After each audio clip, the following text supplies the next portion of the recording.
Jusque-là, le tribunal ne casse pas le mariage, il reconnaît qu'il n'existait pas. Il y a un autre empêchement que j'allais oublier. Et ça, c'est bon. Donc quand on vient ici, on dit, qui connaît des empêchements? Si vous le connaissez, il faut le dire. Il y a des femmes, ce n'est pas les hommes, et les hommes aussi peuvent faire ça. Il y a des femmes qui vont épouser des toubabs, des blancs, qui vont épouser des hommes riches parfois. Ils les épousent par intérêt, comme le cas que je viens de citer. J'aime pas le monsieur, mais il a beaucoup d'argent. Mais je veux hériter de son avoir. J'empoisonne le monsieur, ou je tue le monsieur par, je ne sais pas, étouffement, par revolver, par empoisonnement, par tous les moyens que vous pouvez. Je vous le dis comme ça, mais c'est la tête de l'homme. L'homme est capable de ça. Il ne faut pas être naïf. Je le tue et je prends, ou bien je vais négocier avec lui jusqu'à ce que son testament, il l'écrive et qu'il me mette comme héritier de tous ses biens. Et je le tue. Vous m'excusez, hein, c'est diabolique, mais ça existe. Il y a des hommes qui tuent, il y a des femmes qui tuent. Alors on tue un homme comme ça. Après, on va épouser l'amour de sa jeunesse. Junior que j'ai connu quand j'étais petit et qui était mon copain, maintenant je lui dis, Junior, tu peux venir, on a l'argent, on va se marier. Et ça existe, ce n'est pas seulement dans les films. Alors quand il y a... Parce que vous savez que le mariage, il finit avec la mort d'un des conjoints. Si je suis marié 3 ans, 15 ans après, ou 10 ans après, si mon mari est décédé, il n'y a plus de mariage. Je peux me remarier si je le désire. Parce que le mariage, c'est pour toute la vie. Consortio totus vitae. Donc si moi, après 3 ans, j'ai tué le monsieur, j'ai tout l'argent, compte bancaire bien fourni, 50 millions, 100 millions, ainsi de suite là. Je demande maintenant à épouser l'amour de ma vie, de ma jeunesse. Mais le tribunal n'est pas bête. Quand vous arrivez, le tribunal vous demande le certificat de genre de mort de votre femme, ou de votre mari. Si on se rend compte que c'est vous qui l'avez tué, non seulement vous avez fait la prison pour ça, parce que la police a fait aussi des investigations. Vous êtes la meurtrière. L'Église catholique dit jamais nous, on ne célèbre un mariage comme ça. On ne peut pas encourager le meurtre dans nous. Ça s'appelle le conjugicide. L'empêchement s'appelle le meurtre du conjoint, ou bien le conjugicide. Tuer son mari pour en épouser un autre qu'on aime, parce qu'on ne l'aimait pas. Donc ça, si vous le savez aussi, il faut le signaler au prêtre ou à l'évêque. L'Église, comme le dit Saint Paul VI, est censée être experte en humanité. Parce qu'elle est experte en humanité, elle ne peut pas faire des choses inhumaines. Elle ne peut pas les encourager non plus. Donc si vous tuez votre mari, on ne peut pas vous donner la possibilité de vous remarier. On va prier pour votre conversion éternelle, mais non, on ne va pas vous donner la chance de faire un tel acte.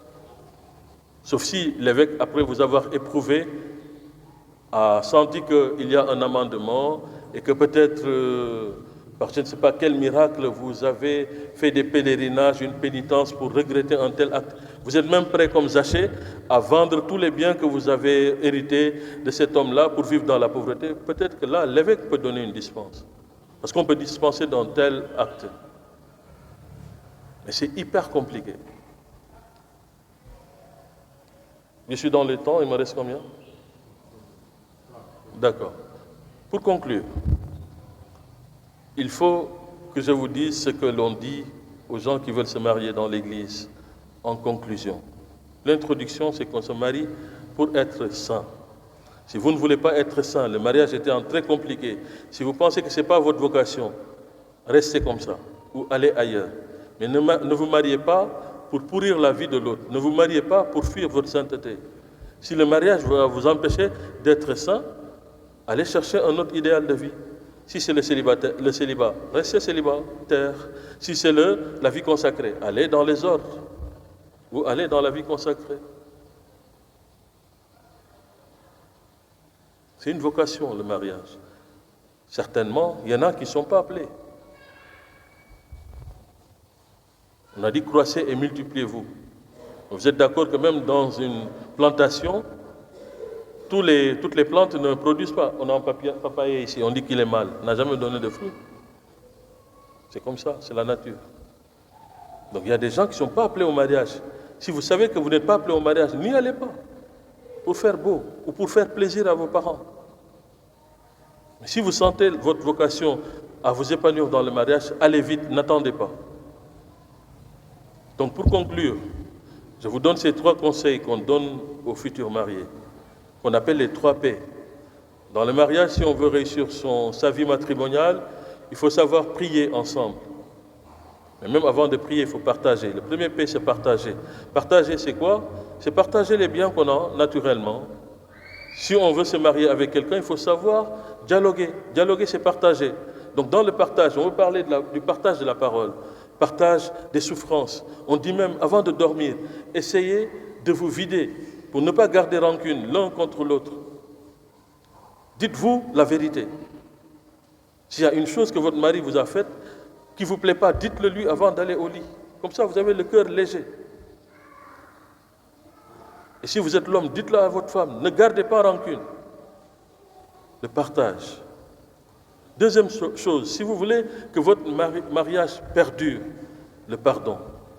Si vous ne savez pas vous pardonner mutuellement, ce n'est pas la peine aussi d'aller au mariage. Si vous êtes une femme rancunière, travaillez à tuer cette rancœur, cette rancune dans votre cœur. Si vous ne savez pas pardonner, n'allez pas vous marier. Parce que dès le lendemain de votre mariage, les problèmes vont commencer. Donc, partage, pardon, et la dernière chose, c'est la prière. Après, vous mettez ça dans tous les sens. Il n'y a pas un qui vient avant l'autre. Les 3 vont ensemble. Dans le même jour, la matinée, vous pouvez pardonner, partager et prier.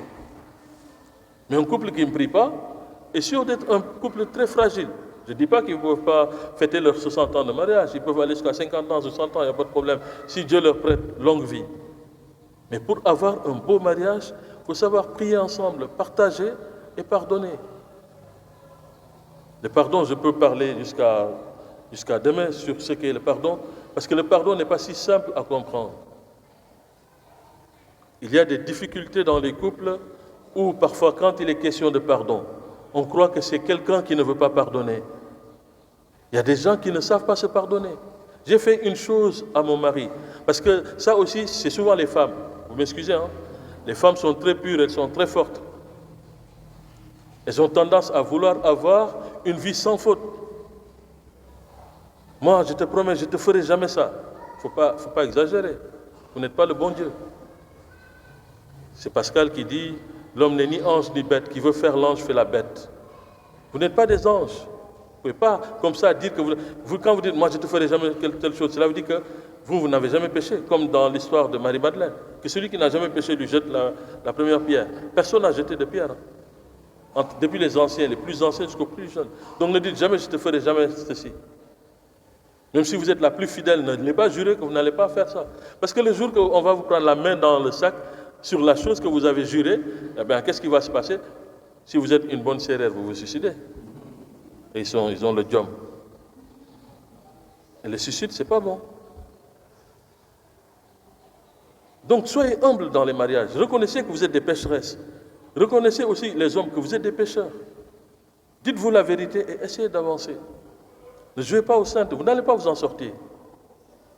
Pourquoi j'insiste sur le pardon?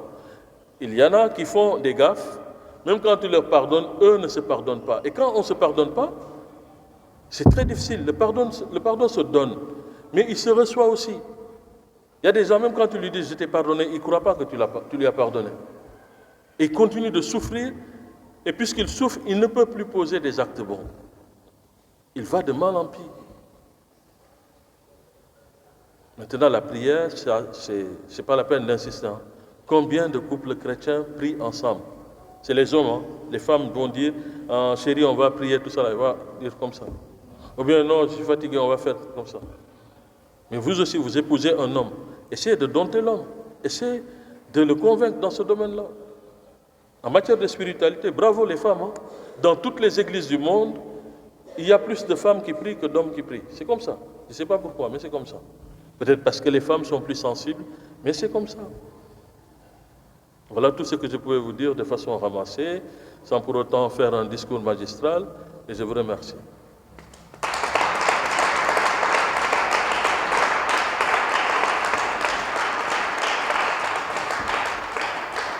Est-ce qu'il y a des questions? Ok.